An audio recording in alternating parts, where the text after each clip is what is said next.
본문일과 나가겠습니다. 태자는 고행하는 것만이 해탈을 얻는 길이 아님을 알았으나 그랬습니다. 고행이라는 말은 역시 저거에도 나왔지만은 고행님을 가서 6년 동안 산다고 그랬는데 고행한다고 그러셨는데 고행은 몸을 괴롭히는 거죠. 고행 그 자체가 몸을 해탈하는 길이 아닌다는 것은 괴로움으로써 괴로움을 벗어나려는 것이 맞지 않다 이런 논리입니다. 그 당시에 수도하는 바라문들의 풍속이 고행만으로 공부하는 으뜸을 삼았으므로 일부러 고행을 하셨는데 그 남들이 다 그렇게 그것이 공부하는 길인가 보다 이렇게 하는 거죠. 하루에 일마일맥을 잡수시면서 온갖 고행을 하셨다. 일마일맥을 삼시 하나 버리살 하나라 이렇게 말합니다. 그러니까 이게 뭐 진짜 그렇게 잡숫다면 대단히 어려운 일이고 또 삼시가 좀 요새 사과만치 좀 크든지 말이야. 버리살 알개가 좀 밥사발 하나만치 컸으면 좋겠는데 꼭 그렇지는 않을 것 같고 어쨌든지 6년 고행 때문에 피골이 상접하였다 그랬죠. 그렇게 훌륭하던 몸이 피골이 상접하게 되었다. 그래서 한 장 넘어갑니다. 태자는 다시 생각하되 육체를 학대하여 고행을 하는 것만이 열반을 얻는 길이 아닌 줄 깨달으시고 니련선강에 나아가서 모욕하여 정신을 차린 뒤에 속 잃은 처녀에게 유미죽은 아마 그 우유를 끓이는 그런 그 죽인가 봐요. 유미죽을 고양받고 기운을 회복하고는 교진여 등과 작별하고 니련선강을 건너서 정각산에 이르러 필발라 나무의 밑에 앉아서 이렇게 결심하였다. 필발라. 필발라가 이제 말하면, 이 표기로 말하면 그 비팔라라고 합니다. 비팔라인데, 이걸 필발라라고 이제, 우린 전역이 됐네요. 근데 필발라가 바로 석가모니 부처님께서 도를 이루실 때 그 앉아 계시던 나무라 해서, 이 나무를 우리는 일명 보리수라고 합니다. 이 부분은 이제 상화표월지에서도 얘기가 되는데 부처님이 앉아 도를 깨달으시면 그 도 깨달으신 나무가 자동적으로 보리수가 됩니다.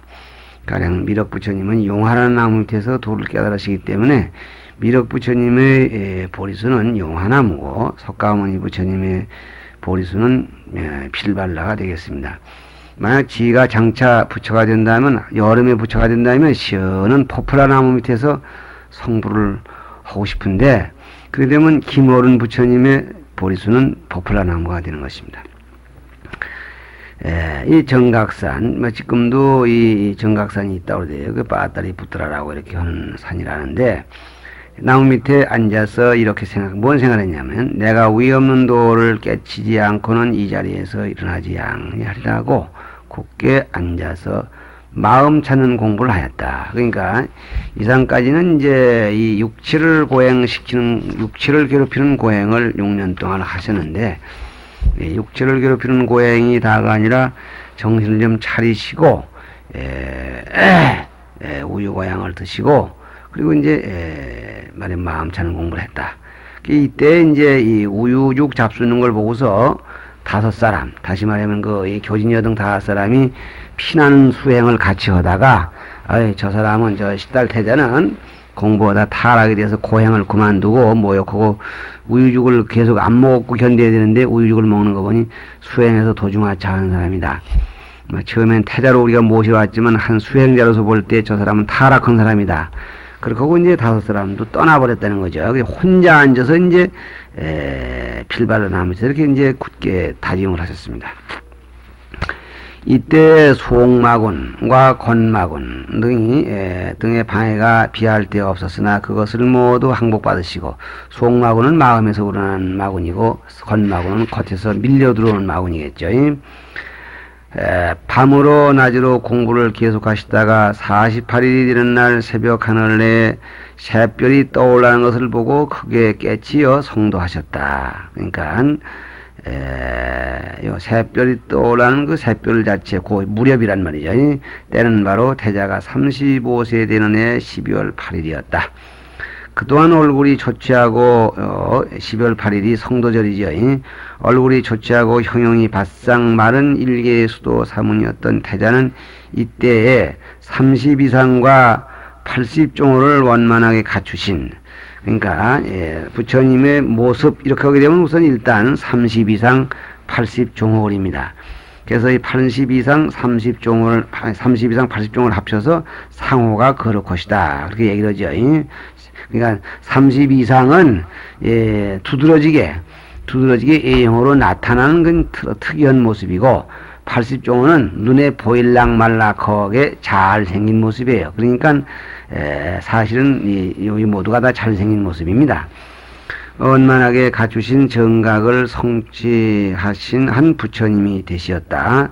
따라서 대자 대비한 마음이 안으로 움직여서 겉으로 이렇게 A형이 갖춰질 뿐만 아니라 안으로 부처님이 가지실 마음은 대자 대비 대의대사 사등심이죠.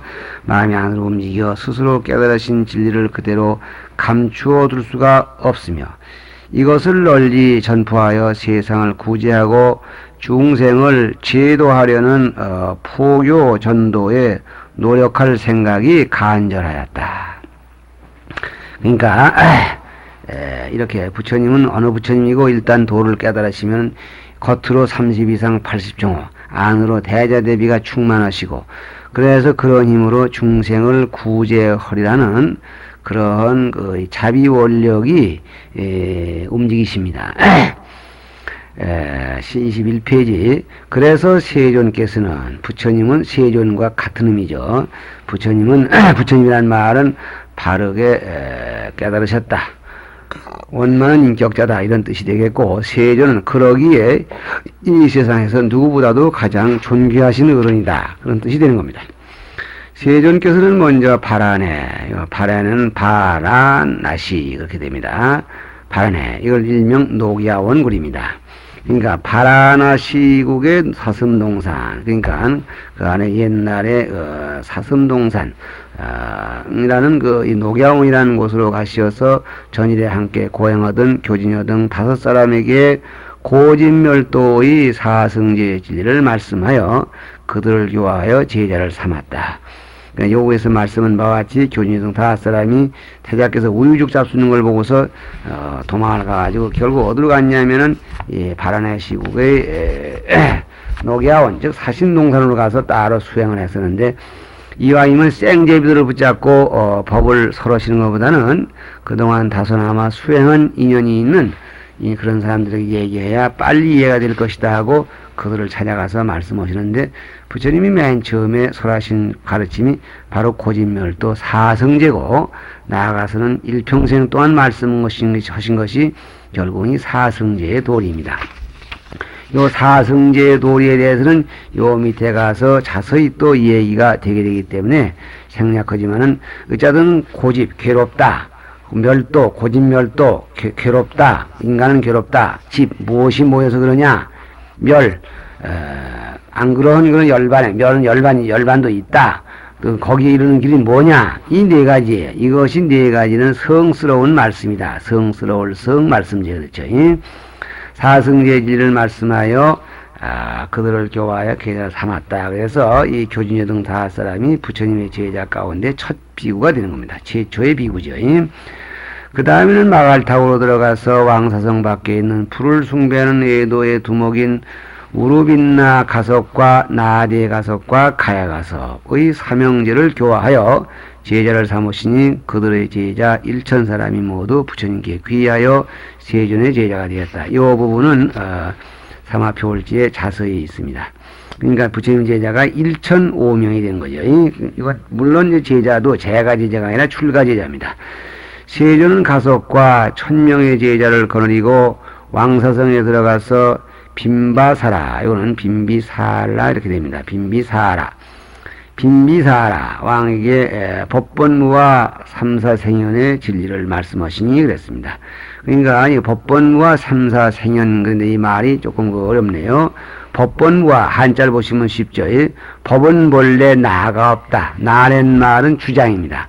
법에는 본래 나가 없어. 다시 말하면은 우리가 지금 말뚝을 여기다 박아놓고, 여기 서쪽에서 보면 그 말뚝이 동쪽에 있었는데, 다시 동쪽에 와서 보면 그 말뚝은 다시 서쪽에 있는 말뚝. 그러니까 그 말뚝을 동쪽 말뚝이라고도 는 주체가 있는 것도 아니고 서쪽 말뚝이라는 주체가 있는 것도 아니고 모든 법은 수시로 변한다. 그런 얘기입니다. 인연 따라 변한다. 삼사생념 세 가지 일이 물들음을 낸다. 물들음은 번뇌예요. 그러면 세 가지 일이 뭐냐면 근진식이라고 그랬어요. 근진식. 근은 뿌리 근자 내 몸이고 진은 티끌린 자 환경이고 식은 내 마음입니다. 이 세 가지가 들어서 물들은 번뇌를 낸다. 그리고 법은 본래 나가 없는데 그것이 일정하다거니 또는 일정치 않다고 이런 생각을 내서 근진식이 서로서로 어울려가지고 온갖 제업을 일으킨다. 번뇌를 일으키는 것이 나는 것이 이 빈비사라 왕에게 해준 유명한 법문입니다. 법분무와 삼사 생념의 진리를 말씀하시니 빈바사라 왕은 세존의 설법에 감격하여 큰 절을 지어 세존을 맞이하였으니 저 유명한 중림정사는 글자 그대로면 중림은 대밭 숲속에 있는 정사라는 말은 깨끗한 집. 그래서 여기 원어는 제따바나 그러니까 제따바나야죠. 뭐인가 대밭 정사 벨루바나 상가란 말하고 이렇게 표기가 됩니다. 벨루바나라서 그러면 이제 지금 말하면 중림정사가 불교 교단의 최초의 절이 되는 거죠. 그 벨루바나는 V 그 다음에 L 이렇게 해서 U에서 벨루바나 그래서 이제 VANA 그래서 벨루바나인데 이것이 그 부처님이 여기에 많이 계셨어요. 이때 샤리 붙으랍니다. 사리불 부정제자 가운데 지혜 제일이죠. 사리불과 목골련 마오도 갈려연 아래서 목골련 우리가 지금 목련 그리는 것도 이 목골련을 뜻하는 거라고 합니다. 목골련도 부처님의 제자가 되었으니 그랬습니다. 이 사리불 목골련은 부처님보다 나이가 많았다고 그래요. 많았는데 원래 바라문교를 믿고 있던 그런 그 사람들로서 요즘 말하면 철학적인 눈이 열렸던 사람이야. 단순히 그때 그 사람들 생각은 우주만법은 브라흐마나 신이 지배하는 것이고 브라흐마나 신에 의해서 괴로움을 벗어나야 된다고 생각했던 그런 그 근거에서 철학을 다듬고 살아갔던 사람들인데 부처님 말씀을 듣고 부처님 말씀을 전해 듣고 불법으로 들어옵니다. 그 유명한 얘기가 소위 그 마승비구의 개성이죠. 두 사람이 높은 언덕에 앉아 있는데 저근에서 어떤 이 비구가 처음 보는 복장하는 출가 사문이 오는데 그 사람이 바로 마승비구야. 그래서 이 마승비구가 곁에 오자 이 한 사람이 물었어. 당신은 뭐 들어다니는 사람이고 스승이 누구냐? 그러니까 그 마승비구가 이렇게 말했어. 제법이 종연생하고 모들제 법법 쫓일종 인연년 제법 날생 모든 법은 인연을 쫓아 생이고 또 모들제 법법 또 쫓일종 인연년 멸할멸. 그래서 제법이 종연멸 모든 법은 인연 따라서 멸한다. 제법이 종연생, 제법이 종연멸. 아불대삼, 나, 부처불, 큰대, 모래사, 문문. 우리 부처님 큰 사문께서 항상상, 질작, 또, 같을려, 이시, 말씀설, 항상 이와 같은 말씀을 하셨다. 이것이 이제 마승비구가 이 마오드 칼리아나 목걸련에게 얘기해 준 말씀인데, 그 말을 듣고 너무너무 좋아서 사실 그렇지 한운이 이 세상을 만드는 것이 아니라 뭐인가 만드는 힘이 있을 텐데 그것이 인연의 법칙이라는 것이 틀림없다 이렇게 생각을 하고 불법으로 귀의합니다. 불법으로 귀의하는데 이 사람들도 그냥 들어온 것이 아니라 자기들이 거느리던 제자를 데리고 들어옵니다. 하나 앞에 100명씩 그래서 도합 200명이 들어온 겁니다. 그래서 부처님이 제자가 되었으니 부처님이 교화하시는 근거지는 전인도의 중앙지대인 마갈타국 왕사성이었으며 빈바사라 왕의 보호가 있고 삼가석과 사리불 목골련 등 큰 제자들이 맹렬한 활동이 있었느니라. 세존의 교화는 마른 나무에 불이 붙듯 사면 팔방으로 퍼졌다 이 말이죠. 22페이지로 넘어갔습니다. 이때 사위국의 슈라바스티. 사유의 큰 장사 지인 수달타. 수달타는 수다타가 되어야 되겠습니다. 수다타인데 이 수달타는 상하표월절 때 급고독으로 번역한다고 그랬죠. 우리가 급고독. 그러니까 우리가 금강경 우리가 많이들 이르시는데 기수 급고독원 그럽니다. 줄급, 그다음에 애로울고 홀로독, 급고독. 그러니까 고독한 사람에게 급자 모든 것을 갖다 급여해주는 그런 좋은 일 하는 사람. 그러니까 이 장반이 대단히 그 큰 장사를 하면서도 요즘 말로면 사회 환원 그 조치를 잘했던 모양이에요. 수달따르는 장자가 왕사성에 있다가 세존의 감화를 받고 자기 나라에 돌아와서 그 임금 바사니왕, 여기는 프라세나 짓 이렇게 부릅니다. 프라세나짓 그렇게. 이 프라세나짓 바사이 왕에게 세존의 위덕을 아뢰고 그 아들 기타는 번역이 기타 한자로 되어 있지만은 어느 분은 제타가 되겠네요. 제타. 제타 태자에게 서다림이 제타 바나서, 제타는 태자의 이름이고 바나는 동사이란 말이죠. 그러니까 제타 바나. 그러니까 서다림 제타 태자가 가지고 있는 동산입니다. 공원 그 태자 이름으로 된 동산을 사서 큰 절을 짓고 세존을 청하여 계시게 하였으니 이것이 유명한 기원정사이다. 두 번째 절이 되겠습니다.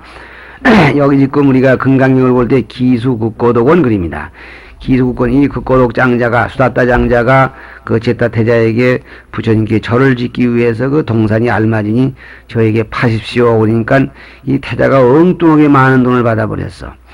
그게 뭘 나오느냐? 부처님께 절을 지으려고 그런다고. 아, 그러냐고. 그러면 땅은 내가 팔 터이니까 나무값은 빼고 팔 터이니까 땅은 팔되 나무값은 빼고 팔 터이니까 나무는 내 이름으로 시주해다오. 그래서 그러니까 정확히 말하면은 제타 태자의 숲 그리고 이 수다장자의 땅 거기에다가 수다장자가 지은 절 이제 이렇게 되는 겁니다. 그러면 이제 기원정사 그래서 이제 제타 태자가 시사한 동산의 절 그래서 돈 내기는 수다장자가 많이 냈지만은 예나 지금이나 그 알려진 사람의 이름을 가지고 이름 짓는 것이 좋다고 해서 제타 태자의 이름이 많이 들어가서 기원정사 기타 태자의 동산에 지은 절 그러니까 그렇게 되고 보면은 수다따 장자의 이름은 숨어버린 것이죠.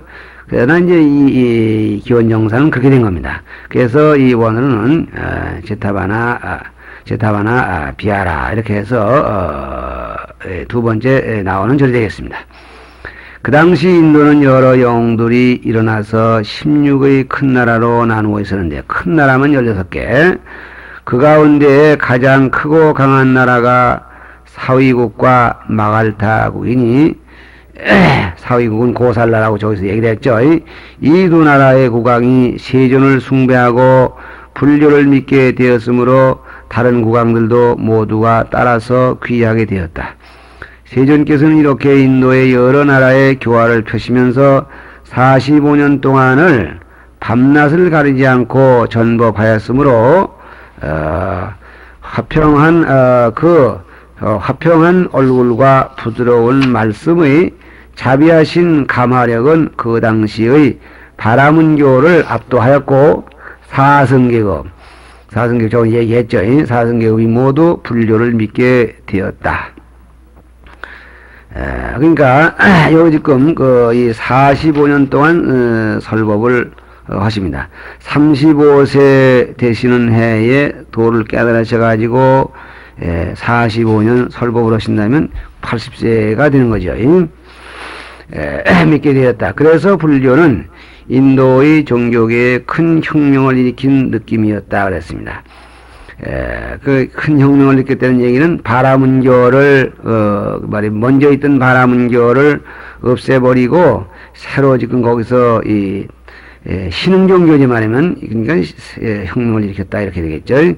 부처님께서는 제도할 중생을 모두 제도하였으므로 마침내 구시나 그러니까 구시나가라 이렇게 됩니다. 구시나라 일명 구시나성 이렇게도 합니다.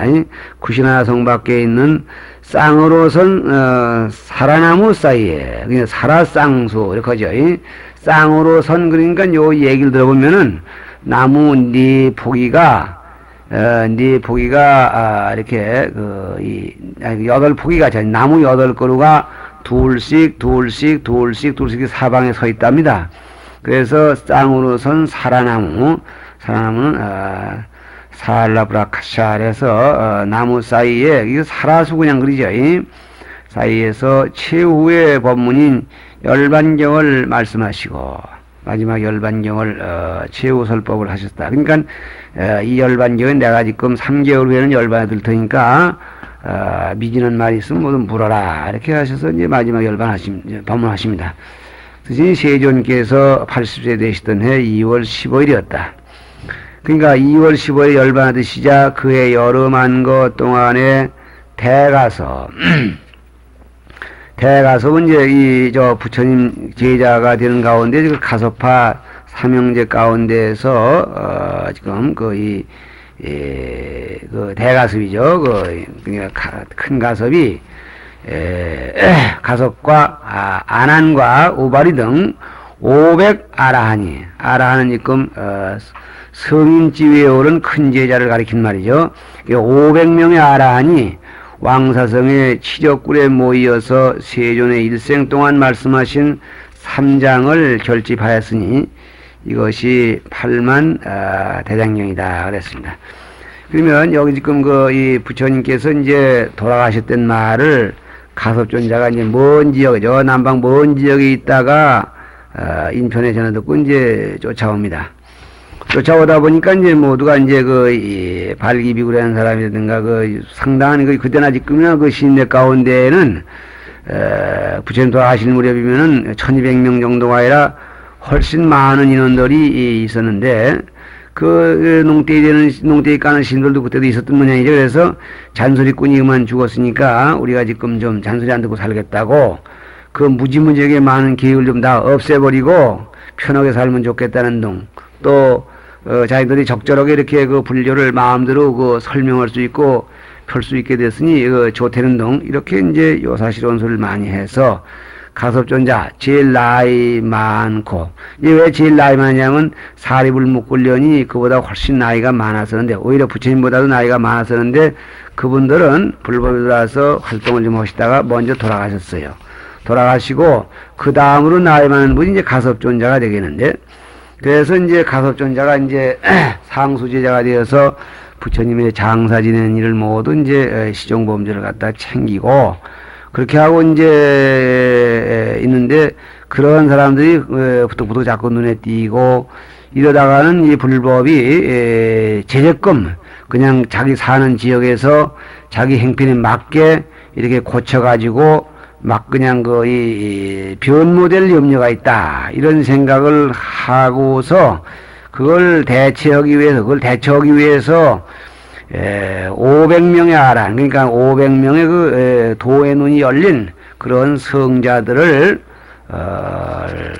치력굴에 모여서 치력암굴이라고도 하고 치력굴이라고도 합니다. 치력굴에다가 속에다 모아놓고 이제 부처님께서 일생 동안 말씀하신 3장 그래서 3장은 물론 정률론 3장이겠죠. 정률론 3장을 지금 결집을 합니다. 결집이란 말은 뭐냐?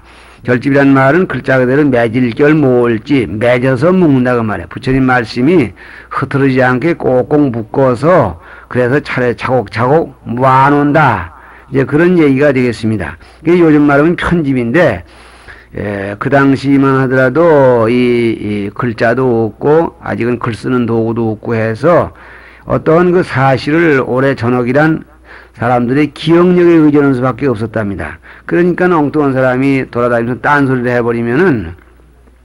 딴소리를 해버리면 그것이 잘못 전해진다 그 말씀이야. 그래서 500비구들이 모여가지고 부처님의 말씀은 이렇다. 다시 말하면 부처님의 경은 이렇게 말씀이 되었고 율은 이렇게 말씀이 되었다. 또 노는 이렇게 말씀이 되었다. 이렇게 해서 이거를 확인지 있는 그런 사업입니다. 그래서 이거를 이 결집이란 말을 원어로는 쌍기티 그립니다. 쌍이란 말은 합동이고 기티란 말은 애운다 또는 소리쳐 부른다 그런 말에서 똑같이 부처님은 이와 이렇게 말씀하셨다 이렇게 이제 얘기를 함으로써 그것이 사실이다. 그럼 그 이외에 딴 소리는 아무도 하지 못한다. 이렇게 이제 확정을 짓는 사업입니다. 이러한 사업을 할 때에 가섭존자가 이제 모두 제일 우두른이고 하니까 모두 모으고 주선하는 것은 가섭존자가 하셨는데, 이 안한존자는 그 가운데에서도 많은 제자들 가운데에서도 부처님의 그 경전, 그러니까 진리 부분이죠. 요 다음이 말하면 불교의 성전 부분이 돼서 이제 거기에 지금 이 경전의 결집이 되는 게 있어가지고 거기서 이제 나오겠는데, 그 가운데에서 안한존자는 그 부처님의 진리를 말씀하신 부분이죠. 그 부분에 능숙했다 그럽니다. 그래서 안한존자는 경을 외우고, 또 우바리존자, 그 시대제자 가운데 한 분이죠. 그분은 지금 이 율장을 또 잘 안답니다. 율장을 잘 알아서 율장을 외우고, 이렇게 이제 했더라고 그럽니다. 그럼 이제 이렇게 말하면 여기서 이제 3장 그래서 경률론 그랬는데, 엄밀하게 말하면 제1결집 이렇게 한 것을 부처님 돌아가시니 그해 7월 달에 시렵굴에 모여서 굴내에 모여서 한 것을 이른바 그 제1결집 맨 첫번에 했다고 해서 제1의 결집이라고 하는데, 이 제1의 결집에서는 정확하게 말하면은 경장과 율장만이 결집되어 있다는 거예요.